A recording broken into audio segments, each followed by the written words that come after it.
انت دلوقتي ناوي تشتري موتوسيكل مستعمل. اول حاجه هتسال او هتبص عليها هي عداد الكيلوات. بس السؤال المهم هنا بقى، هل فعلا عدد الكيلوات اللي في العداد ده بيقول لك فعلا حاله الموتوسيكل كويسه ولا هو خرافه وخلاص، وتحكم من خلاله هل فعلا الموتوسيكل ده حالته كويسه ولا خلاص قرب يموت. يعني مثلا لو لقيت بايك ماشي 40000 كيلو، هل دي مشكله وكارثه ولا ده مجرد رقم؟ النهارده هنتكلم عن الحقيقه الكامله ورا موضوع العداد، وازاي تحكم على البايك اللي قدامك او البايك اللي انت ناوي تشتريه صح حتى لو العداد فيه عدد كيلوات كتير. لما تروح تشتري بايك مستعمل، اول حاجه بتبص عليها هي عدد الكيلوات اللي ماشي بيها العداد. بس الحقيقه ان الرقم ده من غير اي سياق ما يساويش كتير، والدليل على الكلام اللي انا بقوله لك ده ان اغلب الموتوسيكلات اللي بتتباع في مصر سواء مستعمله او افراج بيكون العداد بتاعها متراوح ما بين 30000 كيلو ل 40000 كيلو. والموضوع ده في حد ذاته انا بشوفه مضحك بصراحه، يعني ازاي بايك ما بيعديش الكيلوات دي؟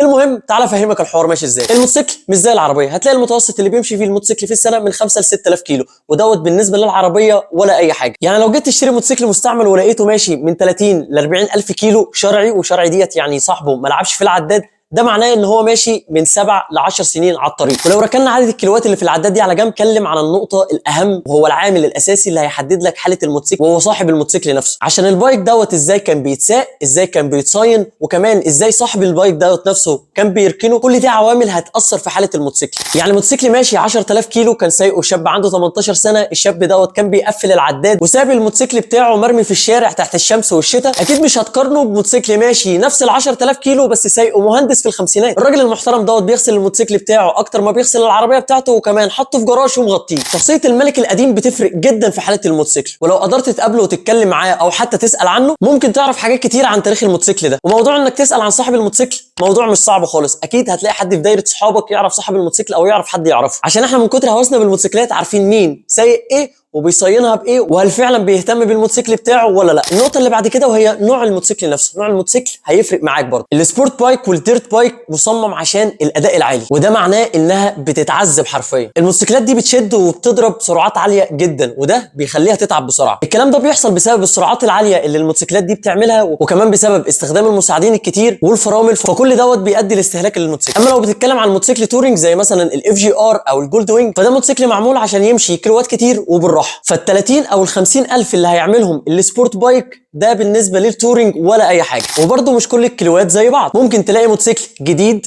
ماشي 5000 كيلو بس متهان طالع عينه حرفيا، صاحبه كان بيتعلم عليه وقع مليون الف مره. وعلى الناحيه الثانيه ممكن تلاقي موتوسيكل ماشي 20000 كيلو بس صاحبه مهتم بيه، وتحس ان انت راكب موتوسيكل زيرو. الديرو سبورت والاي دي فيز دولت برضه بيتعرضوا للطينه والميه والرمله، وكمان طريقه استخدامها هتفرق في حالتها، لان اغلب الناس بتستخدم الموتوسيكلات دي هنا عشان يرفعوا ويعملوا بيها حركات، وده بيؤدي لاستهلاك المساعدين بشكل اكبر، وبالتالي الموتوسيكل حالته بتقل. عارف ايه ممكن يكون اخطر من العداد العالي؟ ان الموتوسيكل يكون مركون بقاله فتره. ساعات كده بلاقي ناس كاتبه في الاعلان ان الموتوسيكل مركون ومش بيتحرك، اوعى تفكر ان دي ميزه. الموتوسيكل ده لو لقيت صاحبه كاتب ان هو مركون ومش بيستخدمه، ابعد عنه فورا، لان الموتوسيكل فعلا لو مركون بقاله فتره ده معناه انه هيحتاج صيانه اكتر من الموتوسيكل العادي. والكلام ده بيحصل بسبب ان البطاريه بتموت والبنزين بيتجمد والكاوتش نفسه بينشف، اما قطع الغيار اللي جوه بتصدي. وبناء على الكلام ده ممكن تلاقي موتوسيكل ماشي 3000 كيلو مركون حالته اسوأ بكتير من موتوسيكل ماشي 30000 كيلو،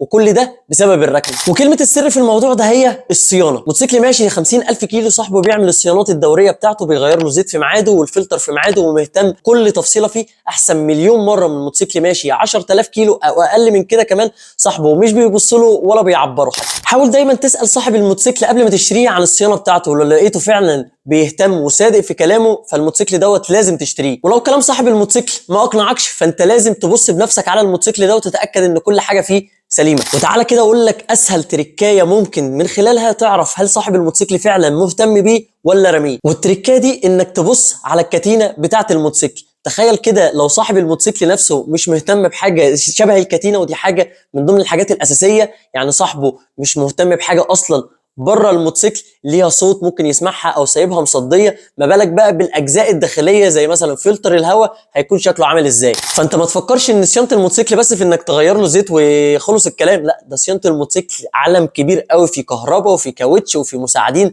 وفي ليله كبيره قوي ساعتها. فانت لو مستعد تهتم بحاجات صاحب الموتوسيكل اصلا مش مهتم بيها، فعايز اقول لك انت بتبني علاقه، حرفيا علاقه توكسيك ما بينك وبين الموتوسيكل اللي انت لسه هتشتريه، العلاقه دي هتكرهك في حياتك. وبالمناسبه الفتره الجايه هعمل لك فيديو عن ازاي تكشف عن الموتوسيكل المستعمل بنفسك عشان توفر على نفسك الوقت ومصاريف الكشف. الخلاصه ان عداد الكيلوات ده رقم بس، لان الموضوع سهل ان صاحب الموتوسيكل يقلل ارقام العداد، وللاسف مفيش جهاز يقدر يكشف هل العداد دوت ملعوب فيه ولا لا. لكن اللي يهمك فعلا هو ازاي الموتوسيكل ده كان بيستخدمه، مين كان سايق الموتوسيكل، صاين في المواعيد بتاعته ولا لا، وكمان كان بيتركن فين. لو قدرت تجاوب على الاربع اسئله دول ساعتها تقدر تقول ان الموتوسيكل ده فعلا يستاهل ولا لا، حتى لو كان العداد بتاعه كبير. ولو شايف اي موتوسيكل وعجبك وعايز تكشف عليه بنفسك تقدر تتواصل معايا، وانا هقول لك النقط الاساسيه اللي انت ممكن تبص عليها. هتلاقي كل اللينكات بتاعه التواصل بتاعتي تحت في صندوق الوصف. ولو عجبك الفيديو ما تنساش تدوس لايك وتعمل اشتراك في القناه عشان يوصل لك كل الفيديوهات الجامده اللي احنا هنعملها الفتره الجايه. وسيب لي في الكومنتات رايك وقول لي الموتوسيكل بتاعك ماشي كام كيلو. كان معاك رمزي ابو زيد،